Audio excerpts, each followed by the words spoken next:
All right, all right. Welcome to Coffee with Tamara. So good to have you all here today. I'm excited for this episode because we've evolved our format a little bit to meet your needs, which is always a good thing. So the format is what you're going to get today is first I'm going to open up with a personal story. I want to share something with you. Then I'm going to dig into the content. Today, it's a deep dive into decoding innovation, the 7 unexpected keys to unlocking your zone of genius. This is something I get asked a lot about. So that's let's call it the content section. And then you all have been amazing calling in with your questions. So I'm going to play some of those questions and actually answer them. A couple of them are actually, I've got 3 that I want to get to if we have time. If not, we'll do 2. One's entrepreneur, 2 of them are actually more entrepreneurial based for entrepreneur businesses. And one is more managing inside an organization. Both are really important parts of being an innovator, an everyday innovator. So that's the format we're going to kind of use moving forward. I'm going to open up with a personal story, something I think is actually relevant to you. And I'm going to do the content, the kind of richness, the juicy goodness. And that's either a deep dive or an interview. And then I'm going to answer your questions that you called in with. And as you know, when we record this is basically a show. So we record this live on YouTube. So if you want to put stuff in the chat bar, go for it. And when we have guests, you can submit your questions ahead of time, or you can put them in the chat bar when we're live. I love them ahead of time too, because then I'll actually sometimes give them to the guests to say, hey, we're gonna talk about this. All right, enough of the format. I want to share my personal story with you because it was just such a good reminder. So I'm at the gym the other day, and oftentimes when we open up the class, there's usually like 10 or 12 people in the class. It's a CrossFit box. We often open up with a question of the day. So oftentimes the question is, I don't know, like, what did you do this weekend? What's your favorite CrossFit move? What's your favorite movie? Do you care about Taylor Swift dropping her album? Right? It's all that. But I gave the coach a different idea for a question this time, which was one of my favorite questions ever to ask people, which is, what's one thing that we would be surprised to learn about you? One thing we'd be surprised to learn about you. And if you ever want a question to spark connection and really surprising answers, that's the one. So we asked that question. We're going around the room, and I am amazed at the things that I am learning about people. I learned about people who have dual citizenship. I learned that there's a guy who's been sober for 317 days. I learned that there's another person in our class that can do the Hebrew alphabet, even though she's not Jewish. She learned it for some reason as a kid. I learned about someone's injury that I didn't know they had, right? Like hobbies. You learn about hobbies and passions. Amazing. You learn the best stuff about people. And so I had shared that, this is going to sound crazy, but go with me. I had shared something that people are often surprised to learn. I usually share moments that people maybe would be surprised. I feel like I share so much on the podcast and in my work anyway. But I shared that I've been to a party at the Playboy Mansion and met Hugh Hefner, which is absolutely true. Now, we went right into the workout, so there was no chance to dig deeper about why I was at the Playboy Mansion or how I met Hugh Hefner, but I'm going to give you the short of it, and then I want to loop back to why I bring this up. The short of it is I was working at an urban advertising firm in New York City. Our client was Johnny Walker Black Label. We were hosting a party with Russell Simmons, Def Comedy Jams, incredible producer, legendary in the business. And the party was at the Playboy Mansion. And that was before Hugh died, obviously. What I didn't share that I find more exciting about that party is Dr. Dre was there. And I got to meet Dr. Dre and tell him how much I loved his music and how much it impacted me. Because I'm a Cali girl. I grew up during all of that.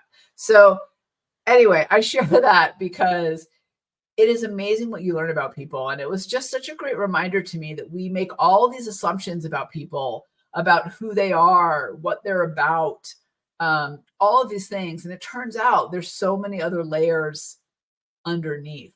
There was this coach at our gym who I was sure was like typical frat boy.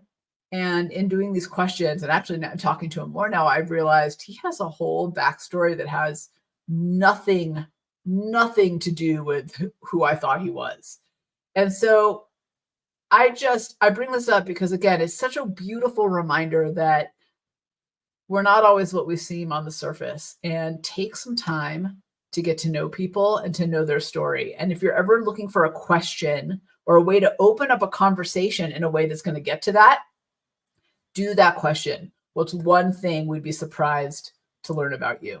It's such a great question. I love it, love it, love it. And most often when I do workshops or meet new people, that's one thing I often like to ask people. So I might do a man on the street with that question, actually, now that we say that. That's such a cool question.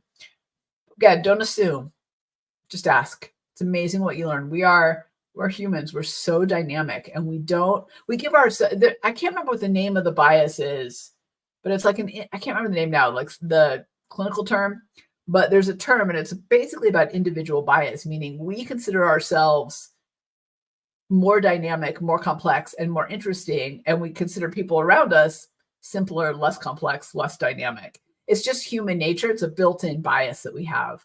So don't feel bad about it. It's built in, but you can overcome it. So it's one thing I'd be surprised to learn about you. Love that question. All right. Before we dig into the topic about the decoding innovation, there's two quick things I want to mention. One is Patreon. Now, if you don't know Patreon, Patreon is a service set up for people who want to contribute to their favorite podcasts, who want to support them so maybe they can fend off advertising as long as possible, who just enjoy it and realize that it takes a lot of work and effort to do what we do. So we finally, for Coffee with Tamara, set up a Patreon membership site. And if you join, not only do you get to support the podcast, which would mean the world to me, thank you, but also you get bonus content, you get priority questions, you get kind of direct connections with things, you get discounts on things. So you get extra content where if you think I'm caffeinated now, just wait till you see over on Patreon. We just put it up. I think it went up yesterday. So it's brand new, but hey, if this podcast speaks to you and what we're trying to do here with interviewing innovators and disruptors and dreamers and doers and really unlocking our zone of genius together, then I would encourage you to go over to Patreon and support us. It's a great place to do that. So that's number one. Number two is we have one of our community's favorite things coming up in May. I think it's Monday, May 20th, whatever that Monday is, which is the AHA Academy, which is a 5-day challenge from barriers to breakthroughs. So basically, you bring the challenge, the problem, the thing that you're trying to get to, right? That goal. And we'll work you through a series of personalized, based on your everyday innovator style, and proven innovative exercises to give you a wealth of ideas and solutions that you haven't thought of before. So we're going to take you through that and then teach you how to get momentum on the back end so you can put things into action. So whatever those barriers and those roadblocks are that are keeping you stuck, we want to remove those, and we want to create the breakthroughs that are actually going to create momentum and create velocity and ease for you. So that's coming up May 20th. You can catch it on our website. Okay, let's dig in. You know, I hear a lot of, I want to say stupid myths. That's not right. I don't think any of us are stupid. I think it's more that we buy into these narratives because they're easy and they're comfortable. And that's particularly true around being an innovator and about how innovation works. And it always drives me bonkers. And we're definitely on a mission here to dispel a lot of this and give people the tools and the resources they need to be the strong everyday innovators so that we can all benefit from this incredible asset that we have, this innovative mind. So I thought, because I've been hearing a lot of these lately from people, I thought that I would dispel these myths and talk about what the 7 surprising keys really are. They're going to help you drive your ability to be a strong everyday innovator. How does that sound? Awesome. I'm glad you're all on board. All right. So these are not in a particular order in the sense that one is more important than the other. I think they're all equally important. And what I find as I go through these type of things is that when people are listening is that they're nodding their head, they're nodding their heads, and then one of them really speaks to them because that's the thing that they're guilty of, or that's the thing that holds them back, or a myth that they've bought into that isn't serving them. So as I go through these, no, they're all equally important to really be aware of and to make sure that you're doing it right. And I bet you in 7, if all 7 speak to you, great. And 1 or 2 might make you go, oh shit, that's me. And that's the thing we really want to focus on, right? For you. Okay, let's dig in. So, number 1 to decode and to like give you the key here is, the myth that we buy into is that innovation is technology, right? It's Silicon Valley, it's disruption, it's new product development, right? And that's all innovation is this super sexy technology-based AI, right? And AI is very innovative, but that's not actually what innovation is. So what I want to do is I want to give you a definition of innovation that actually makes it accessible and possible for all of us. And before I do that, let me just back up and say, the challenge with thinking that it's just technology and disruption or new product development is, if you think about it, in your work, in your job, how much of that is part of your day to day? So if you're thinking, well, it's over here in technology, or if it's only for this 5% of my job, you're missing a whole 90% that you could be innovating and making your life more productive and easier and flow better and be a higher performer. Like all those things aren't happening because we've decided that innovation is in this tiny little lane that is absolutely BS. And only a few people, which I'm going to talk about a little later, get to do it because it's in that lane. Or I think also when we say, well, it's, Silicon Valley technology, blah, blah, blah, we actually are abdicating responsibility and allowing ourselves to be comfortable. And that's the hard truth. It's very easy for me to go, well, innovation's not for me. It's for AI and that kind of stuff. And that's not, I'm a project manager, or, I have a hair care company, or I'm a hairstylist, or I do delivery service, right? Whatever it is. So it's not for me. But really what we're doing is we're giving ourselves an out to say, well, I don't want to work that hard to be innovative. And is innovation work? Yeah, a little bit on the front end for sure, especially when we're dusting it off and getting ready for it. But it makes everything it should easier, more streamlined, and more productive and more successful on the back end. So it's not just for tech and disruption. So into what I was saying, let me give you a definition that I think will help make innovation real and accessible for all of you. And it's this: thinking differently about what's right in front of you to create an advantage. So thinking differently, right? A fresh perspective, a different approach, a new angle, a new way to rearrange things about what's right in front of you. Your challenges, your resources, your abilities, your talents, your people, your opportunities, your competition. Sometimes we think that innovation has to be this blue sky's never been done before. Nobody's ever seen it. Nobody's ever walked on the moon kind of thing, right? But the truth is, it is what's right in front of you. So thinking differently about what's right in front of you to create an advantage. And maybe that advantage is standing out from the competition. Maybe it's having a stronger voice at the table. Maybe it is a more streamlined way to work that makes you and your team more efficient. Maybe it's a way to launch your business faster so that you get to market and get going. Think differently about what's right in front of you to create an advantage.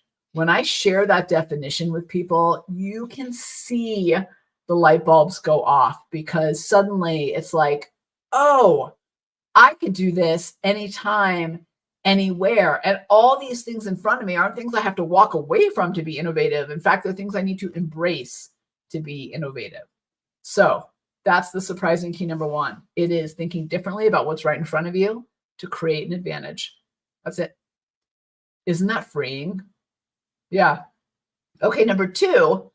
So we think, and I alluded to this a minute ago, we think that innovation is for the select few, right? These special people that this, creative, brilliant mind was bestowed upon at birth. And the rest of us are like, well, I can make a really good to-do list, but I'm not the creative one. I hear things like, well, I don't have a creative bone in my body, or, that's for Susie down the hall with her purple hair and her cool vibes. I don't think so.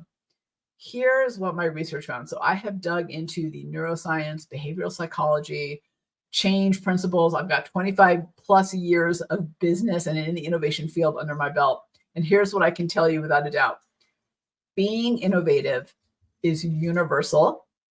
We all do it. However, how we innovate is unique to each of us.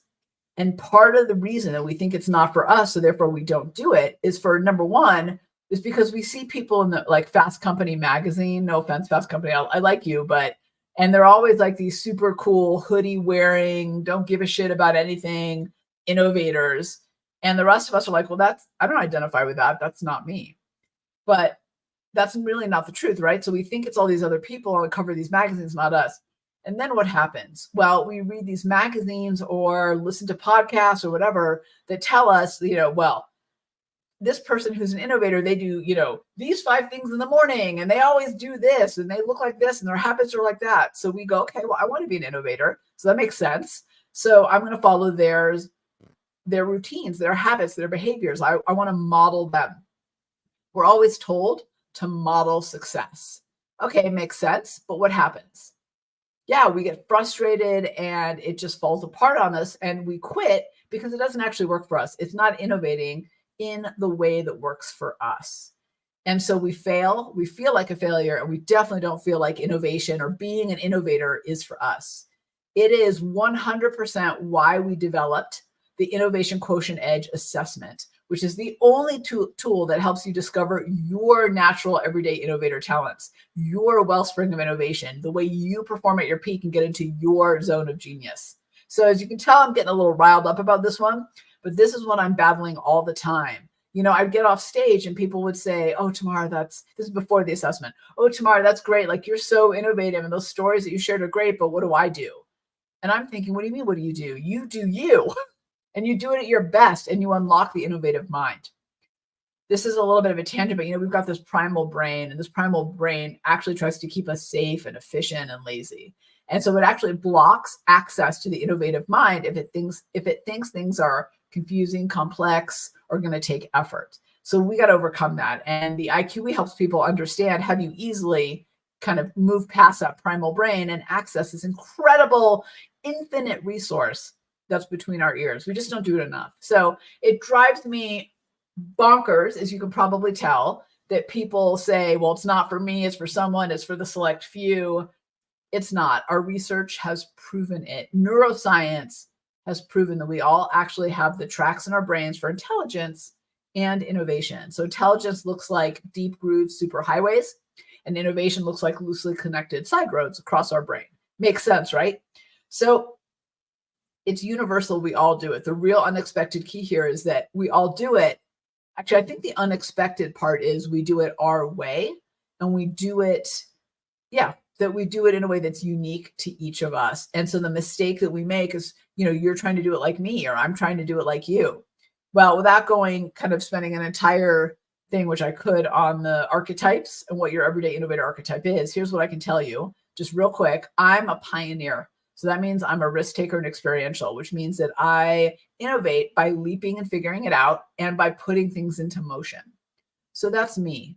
But you might actually have the maverick archetype, which is more collaborative, and tweaker, which is more about collecting and creating whole innovation and adjusting and optimizing.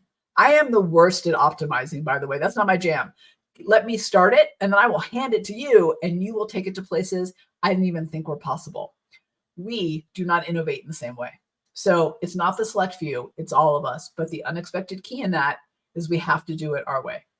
Okay, number 3 is this myth that innovators work alone. Like they are these mad, crazy people in their garage by themselves in the middle of the night doing everything themselves. I can tell you from personal experience that you do not do it alone. Nobody does it alone. So Steve Jobs had Wozniak. Hewlett Packard, like Packard had, am I saying it right? Hewlett had Packard. I'm not sure if that's right, but there was a team behind all that. So all of them have people around them, and everybody's an innovator in their way. So this idea that in order to be this disruptive innovator, break the status quo, all that stuff, right? That we have to do it alone and like push alone. But that's not the case. It's actually a team sport. Innovation is a team sport. And in fact, what makes it work is diversity of thinking. So you bringing your best innovator to the table, me bringing my best innovator to the table. That's how we make this work in the best way possible. Innovation is a team sport. People are always surprised to hear me say that because they think that I'm over here by myself, like conjuring up stuff. But I have a team, and that team is different than me, the people on the team, and I need them. I need them to drive things forward, to fill in the gaps, to see things from different perspectives. It's a team sport. Okay, number 4, it's this myth that innovation, let me see this one. I got my notes here if you can't tell. Innovation is for certain times. So there's 2 times that we think innovation is for. This is a total myth. Time 1 is we think that innovation is for these magical moments when the stars are in alignment and it's like, aha, right? So we're, it's all going to come together. Or we think it's for a crisis, right? Oh my God, the market has suddenly shifted. 2020 was like crisis for everybody, right? The market has suddenly shifted. The competition's come in. I've got a presentation tomorrow. My boss has asked me a challenging question. Right? We think it's for those crisis moments. In both of those scenarios, whether we were waiting for magic or we were waiting for the crisis, we're being reactive. When we're reactive, we lose out on a lot of opportunities to actually have gotten ahead of the situation, to harness change, and to be a stronger innovator. Pressure isn't always bad for innovation, so it's not to say that that doesn't help us periodically. Absolutely, it helps. But innovation isn't just for those moments. And man, if you're waiting for those aha moments, guarantee you're waiting a long time. And why would you leave it up to chance like that? That's never made any sense to me. I want it to be repeatable. I want to be able to innovate all the time. That doesn't mean I'm acting on every idea, but I want that ability. I want that ability all the time. And I want to be doing it all the time. So waiting for a crisis or an aha moment makes us reactive. What we really want is it to be proactive. And to be proactive, the unexpected key is that innovation is anytime, anywhere, all the time. Okay, number 5. Oh, I love this one. Okay, because I get this a lot too. Innovation comes only from experts. Like you have to be super deep in your field to be able to innovate. Because otherwise, how could you possibly? You don't have all the facts. But that's actually not true. Here's what we found. Oftentimes, the best ideas come from people who have superficial knowledge, but have wide knowledge. So not just deep, but also people who go across a lot of areas a little bit. Does that make sense? So instead of 1 lane deep, it's like 20 lanes a little bit. So here's why, because that may sound counterintuitive, and I get that. I used to think that too. It's because when we are experts in something, when we are deep in something, we tend to get blinders on and get very stuck on how things are done. Like we're almost inundated with the facts and knowledge. Now, don't get me wrong. I'm not saying don't become an expert. I think we should become really good and really obsessed with what we do. I am obsessed with understanding human behavior and the brain and how we can all live up to our full potential. I'm obsessed with it if you can't tell. But I also spend a lot of time dabbling in a lot of different things so that I can get a little bit of that superficial knowledge in other places. Why? Because oftentimes innovation happens at that intersection, right? It's at this cross section when things that maybe don't seem to go together come together. So what we want to do is maybe be experts in what we're doing, but we also want to go wide as well, because that's how we pull things together to find ideas. As I said before, innovation is loosely connected side roads in your brain. It's the whole brain lights up. They've done MRIs. Whole brain lights up when you're thinking creatively. So we need a lot of dots in our brain to connect. You don't really see magazines at the grocery store anymore, but just to date myself, what I used to do when I was waiting in lines before I think everything was self-checkout is I would go and I'd pick up a magazine about BMX dirt biking and read an article in it while I was waiting. And I'd be like, oh, that's interesting. And then I'd realize I could apply that over here, to something else. In fact, I once read a BMX article about the lingo, the language that they use and how it's kind of unique to them and like the kind of the whole culture of language around BMX biking. I'm never going to be on a BMX bike, just to be clear. Like I will never, that's not my jam. But at the time I was working at a marketing firm, well, actually brand strategy and innovation. And we were about to send out those holiday cards that every consulting firm sends out. And we were kind of bored with them and we wanted to do something different. And I realized that we, in our world, also have our own language. So I took this concept and I applied it to our world. I came back to the office and was like, hey guys, what about this? What if we sent out a card with some really funny sketches with words that highlight kind of situations and moments in our world? And so, yeah, I'm going to give you an example. So here's an example of one we sent out. The word is confer-vulture. You see it? Yeah. So confer-vulture are people that wait around the conference room for whatever's left over in the food from that meeting. So, oftentimes, particularly in large companies, like you'll have a lunch meeting, right? So you'll order food for the meeting, or a breakfast meeting, you'll order bagels. And there's always people lingering around waiting. I will tell you, early on in my career, I'm pretty sure that's how I fed myself most of the time, because I had no money. I was making my first job in New York City. I was in advertising on Madison Avenue. I was making $13,000. And then when I got a raise, I think it was $13,500. Oh yeah, living large. So you see the point, right? Like, I was a confer vulture and I would sit outside, but anyone in a company knows what a confer vulture is. Now, we also travel a lot. A lot of our clients traveled a lot because they were like the brand managers of big brands, like from Procter & Gamble and Clorox and all those guys. And so the other word was binsanity. And that is the behavior that we humans exhibit when fighting for overhead space for our carry-ons in an airplane. Those are the two I remember. Unfortunately, I don't remember the rest of them. Those are the two that stuck with me. But you see the point. My point is that innovative idea didn't come from sitting in the conference room, asking the same questions, talking to the same people. It came from expanding my horizons and learning really without intent. I didn't pick up that magazine to say, I'm going to figure this problem out. I just picked it up and thought, let me just collect some knowledge, right? Some ideas. And it turned out. So it's not always about going deep. Oftentimes to innovate, it's about creating intersections. And those intersections are where you can drive incredible innovation. Okay, what number was that? That was 5, right? Okay.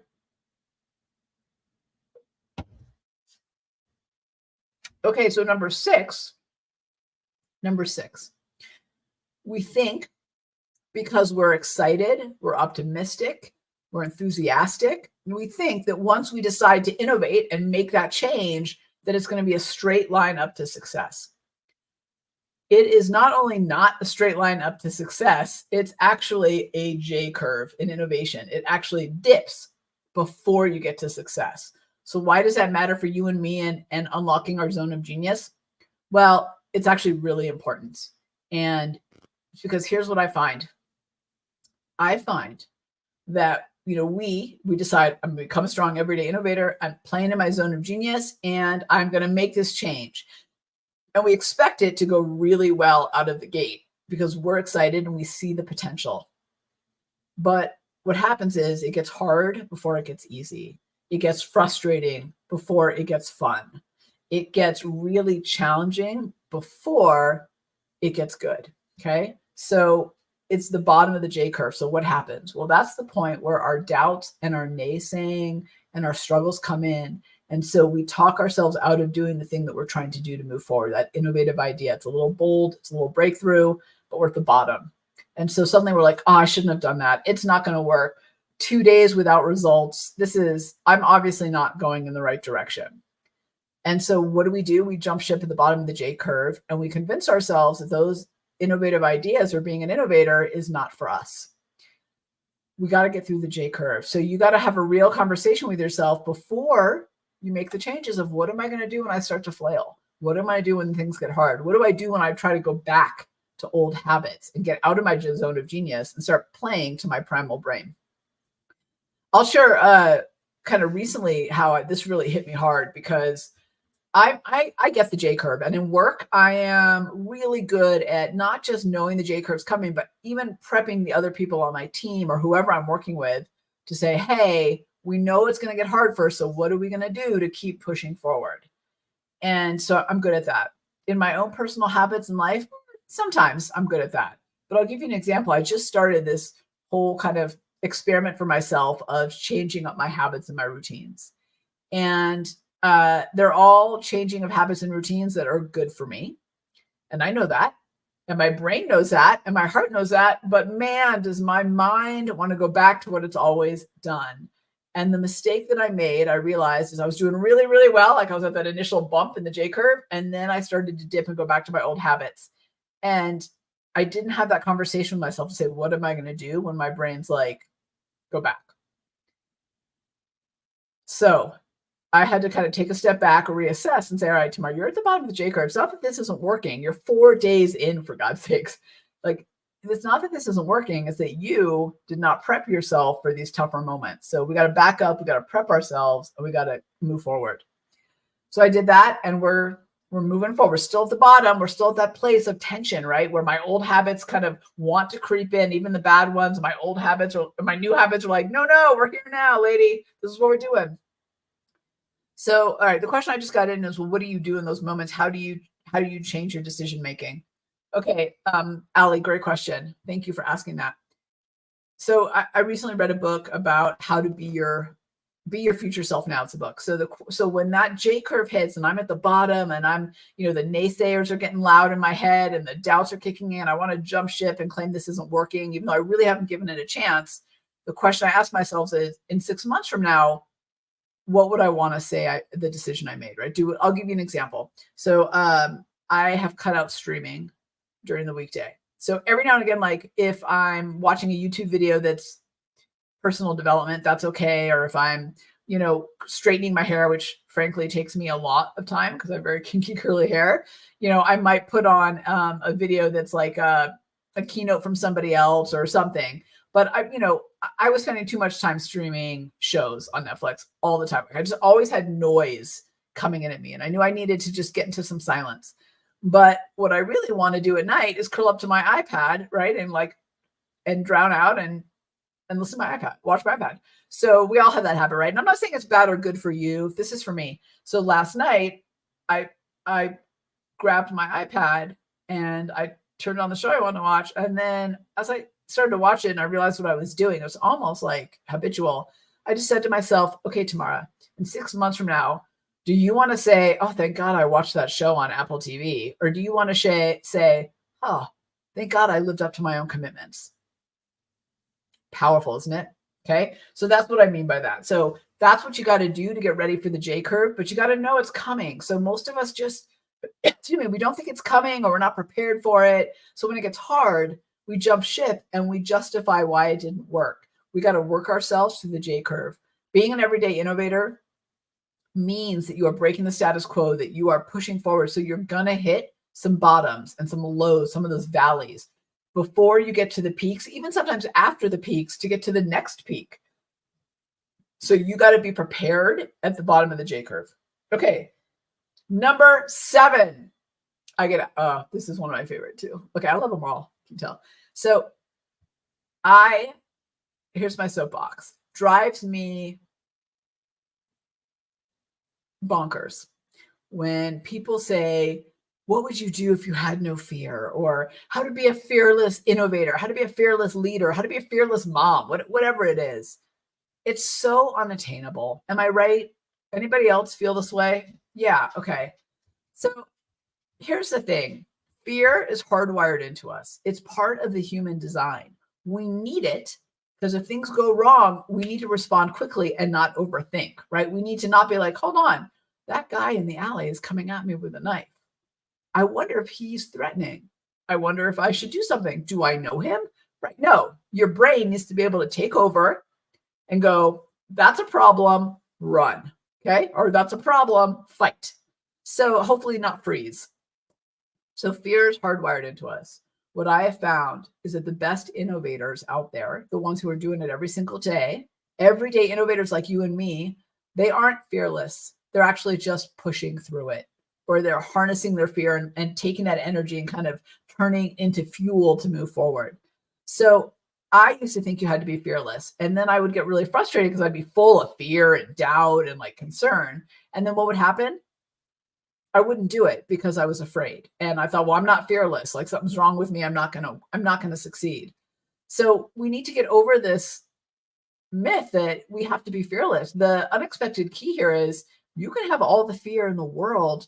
The key really is to push through it and to know and just to get comfortable. I'd say that I don't like being afraid. I don't like failure. or the fear. I don't like having that feeling of the fear of failure, which I have all the time, by the way. But I have learned to get comfortable with it. So I push through it because I know it's part of the process and I'm okay with that.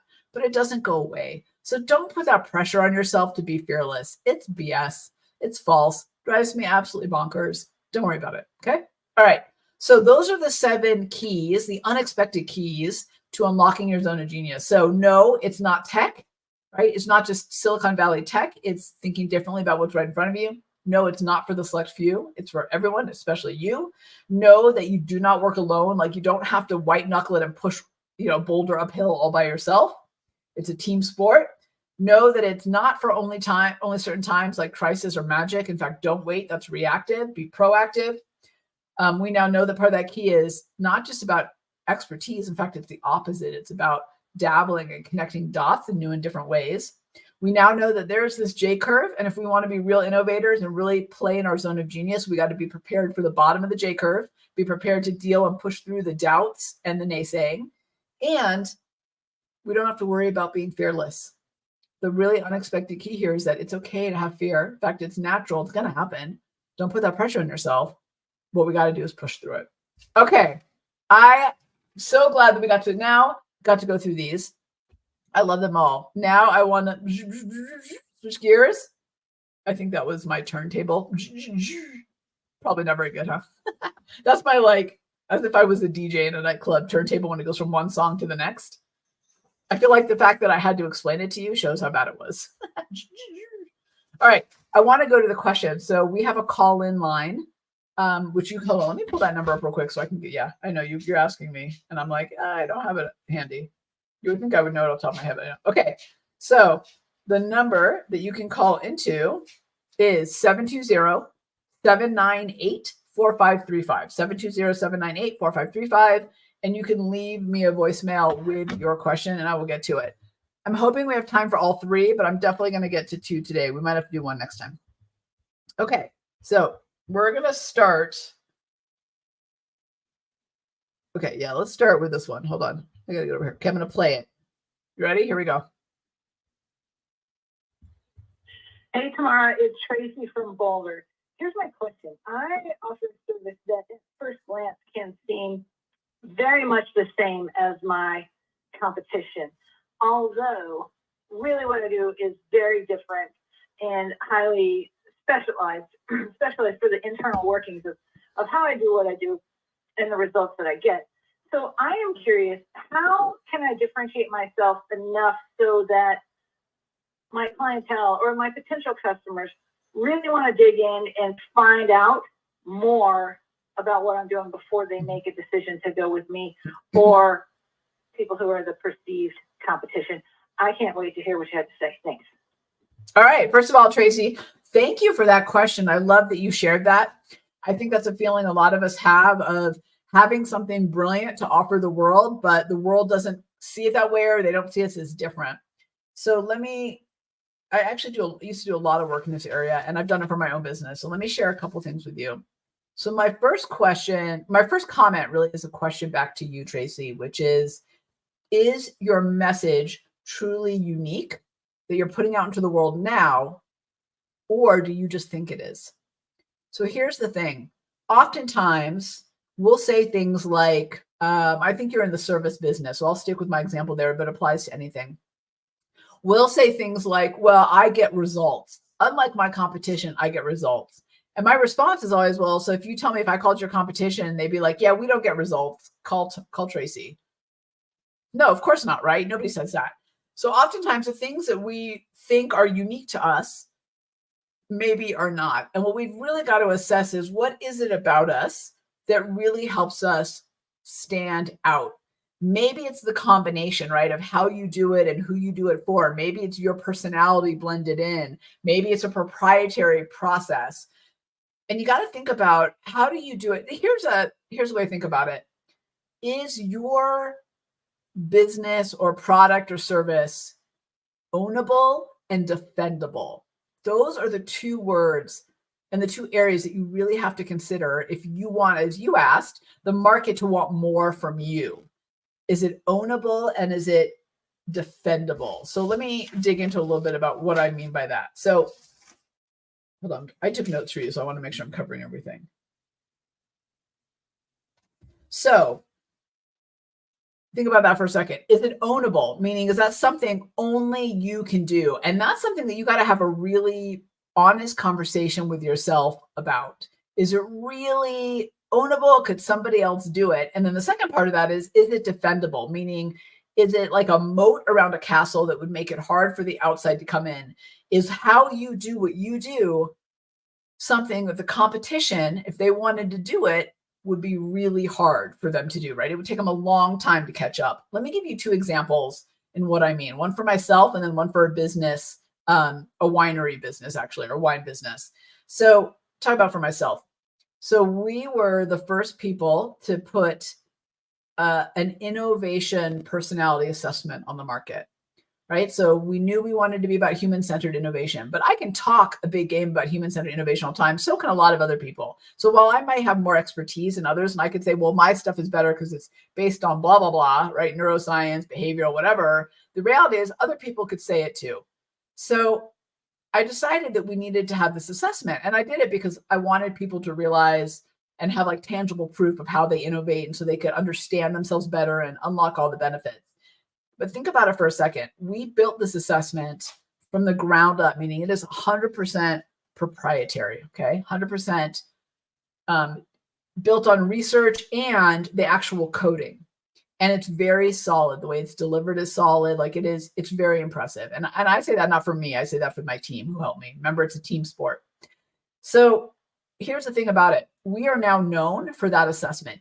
Everyday innovator is our thing. Nobody else can own that. It's trademarked and registered to us, right? That is our thing. And that is what we want to put our stake in the ground. And when we did that, it's ownable to us, right? If you talk everyday innovator, people know, oh, that's Tamara, or that's Launch Street, that's the IQE, right? There's nobody else that can own that. And on top of that, if they want to try to build an assessment, think about what it's going to take them to be able to do it. My competition can't do it. It's going to take way too long for them to catch up. Now, they may do other things that are ownable, defendable to them. I got to pay attention to that, but they're not going to do what we did, right? We built the personality assessment. We got it to market first. We made it ownable and we made it defendable. Here's another one of my favorite examples is Infinite Monkey Urban Winery is a winery here in Colorado. It's actually in downtown Denver. They were the first to put wine in single serve cans, and they were the first to make wine in an urban area. So they got their grapes from the field, but they actually make the wine in Denver. Think about that for a second. The wine industry is based on rolling blue moon vineyards out in the middle of nowhere and these big, bottles and elaborate designs. And so for them to catch up to Infinite Monkey took years upon years for the industry to catch up to him. He was ownable and defendable. You knew, right? You knew immediately urban wine, Infinite Monkey, wine in cans, Infinite Monkey. So he owned that space. It was ownable and defendable. So the exercise, Tracy, that I want you or anyone else who's thinking about this to do is, in order to make it ownable and defendable, I think you got to think a little bit about your value proposition as a pyramid. There's cost of entry, there's highly valuable, and the top of the pyramid is what's ownable and defendable. And here's the challenge that we have. We often think of things that are cost of entry as being things that are ownable and defendable by us. Tamara is really interactive on stage when she does keynotes. All right, that's true. I have a gift in that area, but I'm not the only one that does that. And frankly, in today's world, that's kind of cost of entry. Like if you're not engaging with your audience, clients don't want you. Audiences don't want you. So you may or may not do well, but that used to be a differentiating factor for me is now a cost of entry. So you got to think about what is it that I have to be successful in this? That's where we get tripped up and we think those things are the things that help us differentiate.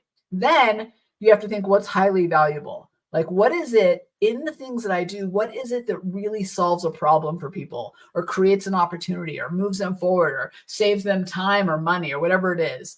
There's a lot of things that you could do, but in becoming ownable and defendable, you got to decide what's that one thing. So like for us, for example, we're all about that human-centered innovation.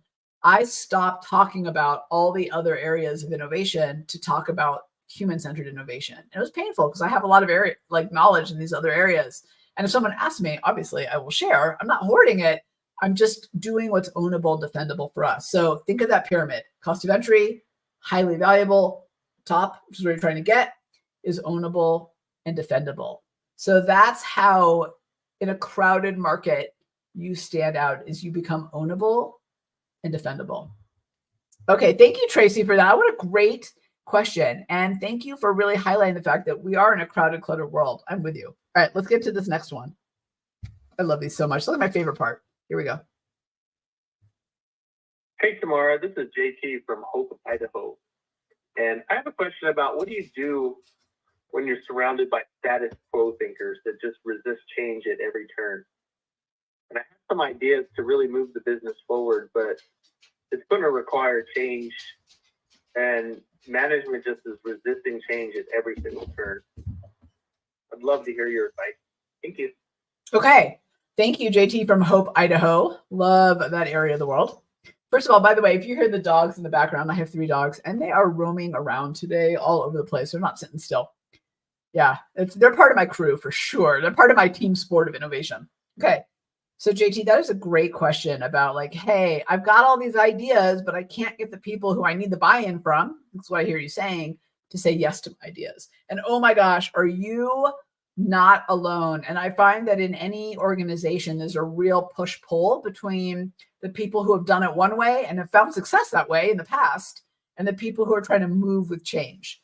So let me give you a 3-step process that I have found really helps with this, and really helps not just get the yes, but gets those what we call legacy thinkers moving forward with you so that they start to embrace change. So how do we get legacy thinkers on board with change? Well, let me tell you, it's 3 steps. It's empathy, respect, and then and now questions. Let me break it down. So first of all, it's empathy. JT, for you and everyone else out there, I want you to realize that oftentimes people resist change because it's actually change is very personal and very real. And what happens is, someone who is on that legacy thinker side of things is starting to feel really irrelevant because what got them here to this point is no longer working. So it starts to feel like they're on thin ice. So know that they may not even realize that they're resisting it and the reasons they're resisting it, but it's very personal. It's very real. So have some empathy, because you know what? Here's the truth. We're all going to be on that side of the coin someday. We're all going to be in a place where someone wants to move something forward and we're like, oh, but this makes me feel, irrelevant. It makes me feel like my voice isn't valued anymore. It makes me feel like I don't matter, right? That's coming. So have some empathy, first of all. And I'm not saying you don't. I'm just in our process. I think that's the important place to start. Second is respect. Just respect their wisdom. There's a lot of brilliance in their years and in their experience. And I like to think of it as my job, not just to move them forward, but to actually learn from their experience and their wisdom. They're the Yodas in our world, and they may be resistant to our ideas, but they have a lot of knowledge that we can pull from that's valuable to us and to what we're trying to accomplish. So have some respect. The third one is, and this is where it gets very tactical for you when you're moving legacy thinkers on board with change, is then and now questions. So what we want to do is we want them to share what happened then, but then move them into the now. Because what often happens with these thinkers, right, is they go, well, we tried that once and it didn't work, or, I've learned these 5 things the last time I did it, or the last time this happened, or then we did this, right? It's all past driven. So what we're going to say is, okay, tell me what didn't work then and what you would do differently to make it work now. Tell me what the variables were that caused that result then and what variables we're dealing with now that might be different. Do you see what I did there? So tell me the experience. Let's get that wisdom out.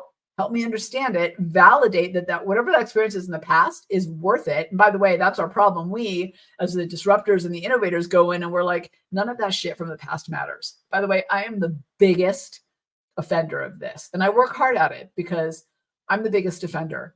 And in fact, as I'm sharing this with you all, I'm realizing that a meeting I just had, I should have done more of this. That what I was actually dealing with was a legacy thinker that didn't like change, and how the things that are getting us successful moving forward are no longer what this person did. And wow, it clicked for me too. Thank you for that.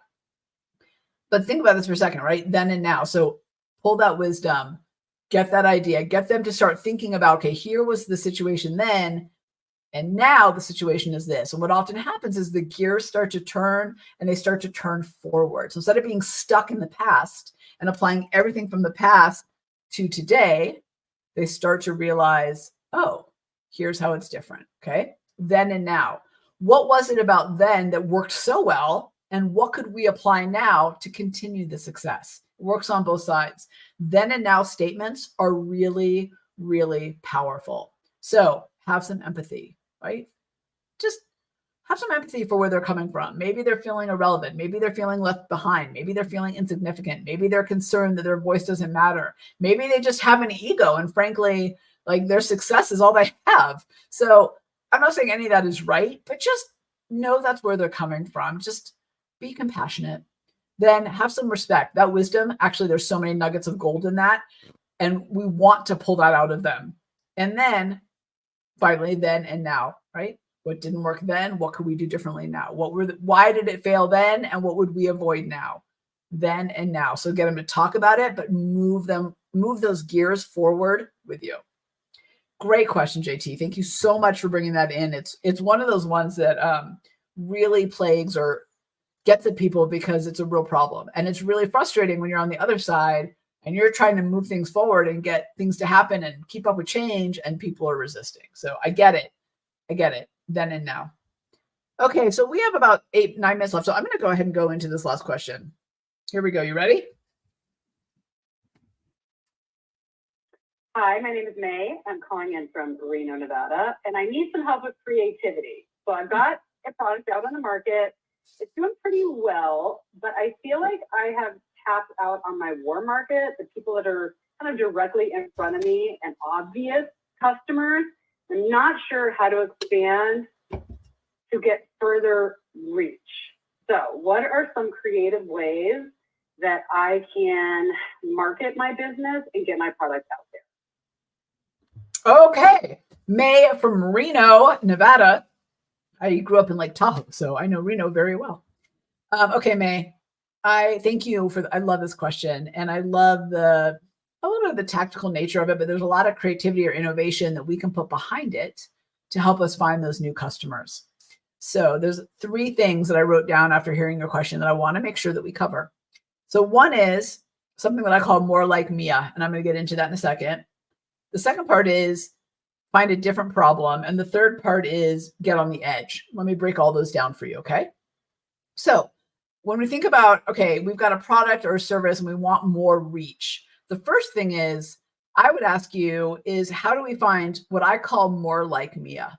So Mia was a client or a customer that we had in our community for a long time who was the ideal person to buy our products, be in our membership, join us on Patreon where you can ask the questions, right? That membership site that, join the AHA Academy and all that stuff. Like she was the perfect one for that. She loves the ability of being an innovator. She embraces it. She's got a growth mindset. She recognizes the value of unlocking her zone of genius to launch entrepreneurial businesses, to solve her problems in her work life, right? It's the perfect person. We don't have to convince her that being an everyday innovator is the best thing for her. She knew that. So my first question to you, May, is what's your Mia? Who is your Mia? Do you know who that is? And where are they? So you said like you feel like you've tapped into the warm leads that you've gotten already, or the people that are right in front of you. But I would challenge you to think about, is that just the low-hanging fruit that's like the first layer? And did you really go deeper to find more people like your ideal customers, the ones that are coming to you, that are those, I think you said low-hanging fruit or something, right? Of the people that come to you. And where are they? Do you have enough of an understanding of where they hang out, who they hang out with, what else they love, how your product serves them, why they love your product? I think if you figure that out, you can really start to creatively think about, how do I go find more of my Mias? Okay, so like I'm looking at Mia and I'm like, okay, so Mia loves being an everyday innovator. She's all about igniting innovation to solve her stickiest challenges and unlock opportunities to differentiate herself in a crowded world. So where is Mia and where do I find more like Mia?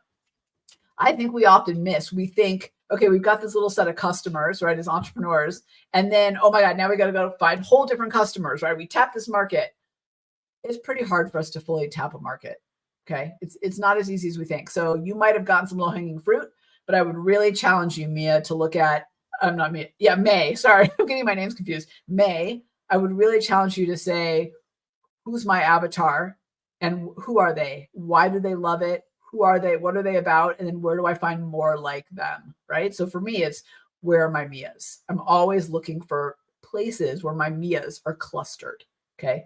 Now, here's the key. When you find your Mias, your avatar, you got to think about what can I do to break through the noise? Because a lot of people are going after your Mias too, right? We're all overstimulated with choices and options. Let me give you 2 examples of things that I love that I think are super creative ways to reach your Mia. So one of them is a company called Johnny Cupcakes. Anybody know it? Love Johnny Cupcakes. Apparel company. It's a skull and crossbones, but the skull is a cupcake. All about college students. He does pop-up apparel shops at cupcake shops across the country. Genius, right? Now that's something that his competition doesn't do and can't do and probably won't do. So he speaks directly to his Mias by doing these super cool pop-up events at a place that really aligns with his brand. There was this lingerie shop, by the way. I was in New York City and I'm walking down the street and it's like, I think your wife will like this, is what it said on the sidewalk. It was chalk. I was like, wait, what? And then I got another block later and it's like, is it sexy or is it sassy or something like that? And I kept seeing these chalk statements everywhere and they were all kind of pointing into the direction of this lingerie shop. Well, I would argue that New York City is one of the toughest places to get noticed if you're a business. People are walking by. You might have millions of people walking by who could be your customer every day, but I guarantee you they're not paying attention. They got somewhere to go. I lived in New York City for 6 years. I think East Coasters are the kindest people you'll ever meet, but I'm going to tell you right now, they're not going to give you any time unless you stop them in their tracks. Well, your customer, your client's the same way. You got to stop them in their tracks. So it was a different way. So May, your question was like, how can I creatively find more customers? First of all, figure out your avatar, find your Mias, figure out where they are, who they are, where they're clustered, and then speak to them in a way that's different than the competition. So if your competition's all about the ads, the postcards, clever window dressing, whatever, don't do that. So we have this mistake that we make in any industry where we go, well, this is how the industry does it. This is how the people in my field do it. So this is how I'm going to do it. But all we do is add to the noise when we do that. We make it harder to succeed. We make it harder to capture attention.